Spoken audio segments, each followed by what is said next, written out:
ഈ മന്ത്രിസഭാ യോഗത്തിലേക്ക് വഴിയൊരുക്കിയത് നീണ്ട ചർച്ചകളാണ്. ആ ചർച്ചകൾക്കൊടുവിൽ CPI-CPIM തർക്കം തീർന്നത് എങ്ങനെയാണ് എന്നതിന് പ്രധാനപ്പെട്ട ചില കാരണങ്ങളുണ്ട്. ആ കാരണങ്ങൾ പ്രേക്ഷകർക്ക് പറഞ്ഞുതരാം. നമ്മുടെ ഡാറ്റാ സെന്ററിൽ ആ കാരണങ്ങൾ ഇതാ വരികയാണ്.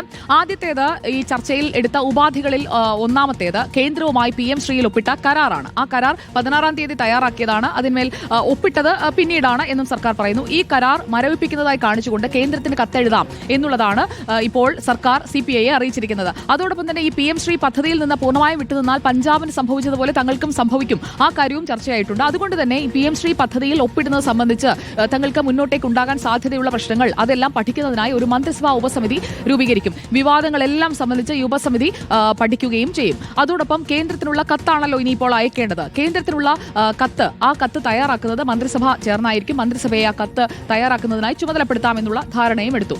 ഇതിനൊക്കെ ശേഷം ഈ മന്ത്രിസഭാ യോഗവും ചേരുന്നു. അതിനുശേഷം എങ്ങനെയാണ് നമ്മൾ അനുനയത്തിലേക്ക് എത്തിയത്, എവിടെയാണ് പാളിയത്, ആ കാര്യങ്ങളെല്ലാം വിശദീകരിക്കാൻ മുഖ്യമന്ത്രിയെ ചുമതലപ്പെടുത്തിയിരിക്കുകയാണ്. ഇപ്പോൾ ചേരുന്ന മന്ത്രിസഭാ യോഗത്തിന് ശേഷമായിരിക്കും മുഖ്യമന്ത്രി ആ തീരുമാനം പ്രഖ്യാപിക്കുക.